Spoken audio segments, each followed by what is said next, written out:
नमस्कार, मैं BL soda ग्रामोत्थान विद्यालय लूणकंसर आपका हार्दिक स्वागत करता हूं। आज अपने लूणकंसर के श्रीमान बल्ले खां जी के पुत्र श्रीमान सलीम खान जी हमारे बीच आए हैं।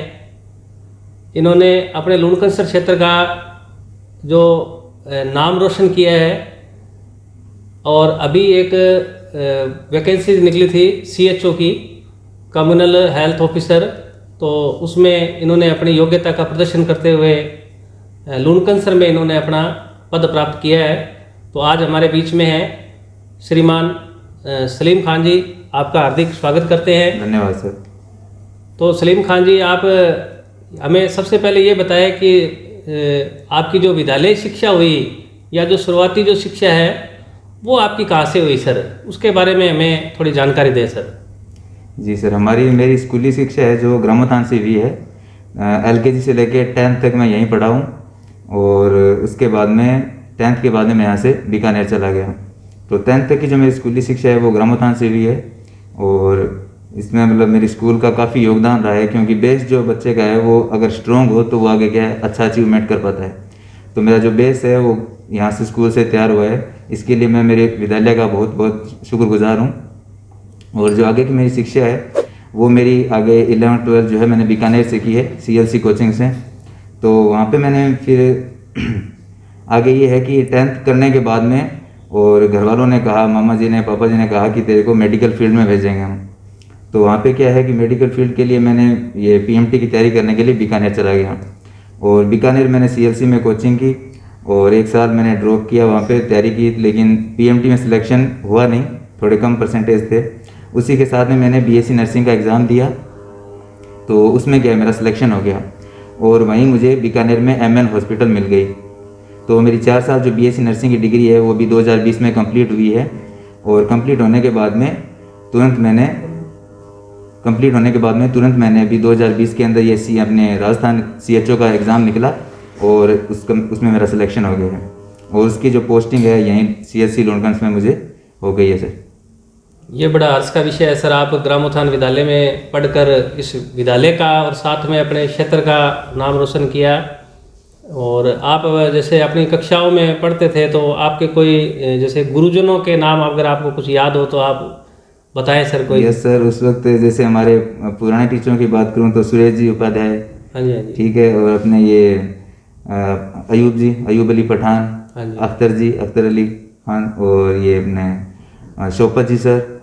तो सर ये CHO का जो पद होता है इसमें आप क्या भूमिका रहेगी, आप मतलब उसके अंदर किस प्रकार अपना योगदान देंगे? सर ये क्या है कि अभी CHO की जो ये पद है ये अभी 2-3 साल के अंदर ही अभी आया है। तो इसमें आयुष्मान भारत के तहत मतलब जो नेशनल प्रोग्राम्स और जो चलते हैं ब्लॉक लेवल पे गाँव में, तो उनमें क्या है कि वहाँ पे गांव के स्तर पे जैसे PSC के नीचे सब सेंटर होता है तो उसको भी हेल्थ एंड वेलनेस सेंटर में चेंज कर दिया गया है। वहाँ पे क्या है कि अपनी जो मेडिकल सुविधाएं हैं वो इतनी अच्छी है नहीं, डॉक्टर वगैरह है नहीं, तो वहाँ पे उन्होंने इस CHO के पोस्ट को मतलब पद को वहाँ पे क्या है लागू किया है, जिससे क्या है कि वहाँ की जो भी स्क्रीनिंग है, वहाँ का जो नॉर्मल जनरल OPD है और जो गाँव के अंदर लोगों को जागरूक करना हेल्थ के बारे में और उनका वैक्सीनेशन हो गया, ठीक है, जनरल उनकी केयर होगी, ये सब CHO का काम होएगा सर। तो इसमें क्या है CHO के साथ में जैसे आशा और आंगनवाड़ी वर्कर, ये जो है 3-4 वर्कर जो हैं CHO की हेल्प करेंगे इस वर्क में। अभी आप मतलब CSC लूणकंसर में काम कर रहे हैं? अभी CSC लूणकंस में, क्योंकि अभी जो अपना देश है वो पेंडेमिक चल रही है कोरोना, तो इस कोविड के कारण क्या है कि अपने अभी इमरजेंसी के कारण हमें CSC लूणकंसर में ज्वाइनिंग दी गई है सर।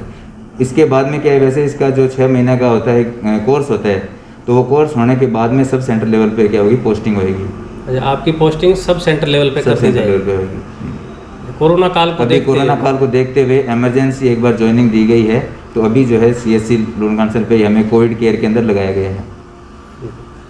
अच्छा सर, आप जैसे इस पद पर पहुंचे हैं तो आप अपने जैसे कोई युवा साथी है उनको कोई संदेश देना चाहेंगे सर? मैं जो मेरे युवा साथी हैं उनसे यही कहना चाहूँगा कि आप अच्छे से अपनी स्कूली शिक्षा है वो अच्छे से करने के बाद में मेडिकल फील्ड में अगर जाना चाहते हो तो PMT का एक स्कोप तो है ही। अगर कोई बच्चा PMT में सिलेक्ट नहीं हो पाता है तो नर्सिंग फील्ड में भी काफ़ी अच्छी अपॉर्चुनिटीज़ है, तो आप GNM करो, BSc नर्सिंग करो, और उसके बाद में जो आगे है इसमें भी काफ़ी आप स्टेट लेवल, सेंट्रल लेवल तक की जो आप अचीव कर सकते हो अच्छे से। तो इसमें आप अगर आगे अपॉर्चुनिटी मिले आपको बच्चे को तो तैयारी करें तो एम्स के अंदर जा सकता है। ESIC सफदरगंज, ये जो क्या है सेंट्रल लेवल की जॉब है और काफ़ी अच्छी पोस्ट है, तो आप इनकी भी तैयारी कर सकते हो। तो ज़रूरी नहीं कि अगर आपका PMT में नहीं हो रहा है तो आप कोई दूसरा फील्ड है नहीं, नर्सिंग फील्ड भी बहुत अच्छा है, इसमें अच्छी वैकेंसीज मिलती है। और आज का दौर चल रहा है तो यहाँ पे सबसे ज़्यादा हेल्थ वर्कर की डिमांड है। तो इस सिचुएशन में क्या है, आपको इस फील्ड में भी आपको आना चाहिए, मैं यही कहना चाहूँगा। सर आप जैसे आज कोरोना काल में ड्यूटी कर रहे हैं तो आपको कुछ असहज महसूस होता है सर? कोई परिवार के वजह से भी, हमारा भी कोई परिवार है, ऐसे कोई असहज महसूस हो रहा हो गई? देखो सर, ये तो एक नॉर्मल सी बात है कि अगर ऐसी सिचुएशन है तो इसमें क्या है कि बिल्कुल लगता है कि हम बाहर ड्यूटी करके जा रहे हैं, हमारे घर में भी पेरेंट्स हैं, बुजुर्ग हैं, बच्चे हैं, तो लेकिन फिर भी क्या है सर, अब इस फील्ड से जुड़े हैं और हमारा ये काम है तो हम इससे भाग नहीं सकते, ठीक है। तो इसके लिए हम अपना पूरा सेफ्टी प्रिकॉशंस हम अपना कर रहे हैं। और जैसे ड्यूटी से घर पे जाते हैं तो पहले किसी कांटेक्ट में नहीं आते, पूरा अपने भारी कपड़ों को धोते हैं और पूरा स्नान वगैरह सैनिटाइज होके फिर घर के अंदर जाते हैं। और मैं यही सबसे कहना चाहूँगा कि आप भी बिल्कुल बेवजह घर से बाहर ना निकलें और घर पे रहें, सेफ रहें, क्योंकि इसका बचाव ही उपचार है, इसका कोई परमानेंट ट्रीटमेंट है नहीं। और जितना हो सकता है वैक्सीनेशन करवाएं ज़्यादा से ज़्यादा और सेफ रहें, घर से बाहर कम निकलें, लोगों के कॉन्टैक्ट में कम आएँ। अभी ये कोरोना के साथ में ब्लैक फंगस, ये इसको भी राजस्थान में महामारी घोषित कर दिया गया है, तो आप इससे भी बिल्कुल बचें, प्रोटेक्टिव रहें, आँखों पे ग्लव्स वो चश्मा वगैरह लगाएं, और जहाँ भी अगर जाएं बाहर तो सैनिटाइज यूज़ करें, मास्क लगाएं और अपना बचाव करें। हो सकता है कि आप इन्फेक्टेड हो गए हो या आपकी इम्यूनिटी अच्छी है, लेकिन आप वापस किसी कांटेक्ट में आओगे, आप घर पे जाओगे, घर पे बुजुर्ग हैं, बच्चे हैं, तो उनकी इम्यूनिटी भी वीक है। तो आपको कोशिश करनी है कि आप खुद का बचाव करें और उनका बचाव करें और बाहर कम से कम निकलें। सर आप जैसे कोरोना में अब जैसे मतलब आपकी ड्यूटी वगैरह लगती है तो आपको कोई समस्याओं का सामना करना पड़ रहा हो, जैसे कोई ग्रामीणों के द्वारा या कोई जैसे कोई धक्का मुक्की हो गई हो, ऐसा कोई सिस्टम सर? नहीं, ऐसा इतना क्या है कि अपने CSC पे इतना रश नहीं है, तो ऐसी कोई समस्या अभी तक सामने आई नहीं है और वैसे आराम से ट्रीटमेंट कर रहे हैं लोगों का, कोई दिक्कत। मतलब लूणकंसर क्षेत्र अपना अभी मतलब सही है, लूणकंसर क्षेत्र सही है, यहाँ के लोग मतलब बढ़िया लोग हैं, कोऑपरेटिव लोग हैं, तो इतनी कोई दिक्कत नहीं है। आप अगर सर मतलब जैसे इतने बड़े पद पर आप पहुँचे हैं तो इसमें आप किसको श्रेय देना चाहेंगे सर आप ज़्यादा से ज़्यादा? मतलब देखो सर, इसमें मैं अपना श्रेय जो बेशक मेरी स्कूल को जाता ही है, क्योंकि यहाँ से जो मेरा बेस है वो काफ़ी अच्छा क्लियर हुआ है।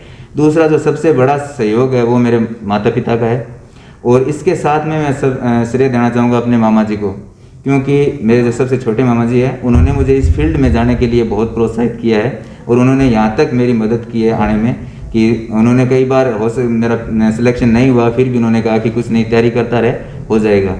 तो उन्होंने मुझे काफ़ी सपोर्ट किया और घर वालों का सपोर्ट तो है ही, साथ में दोस्तों का भी अच्छा सहयोग रहा है सर। सर ये आपके मामा जी मतलब उनका नाम वगैरह बताएं सर? तो वो उनका नाम है प्रदीप मालिया, जो कि दिल्ली के अंदर है, उनका कुरियर का बिजनेस है और दिल्ली के अंदर वो है। धन्यवाद सर, आज आप हमारे विद्यालय में आए, ग्रामोत्थान विद्यालय में, हम आपका हार्दिक अभिनंदन करते हैं। बहुत बहुत धन्यवाद सर। आपके उज्जवल भविष्य की शुभकामनाओं के साथ जय हिंद, जय भारत।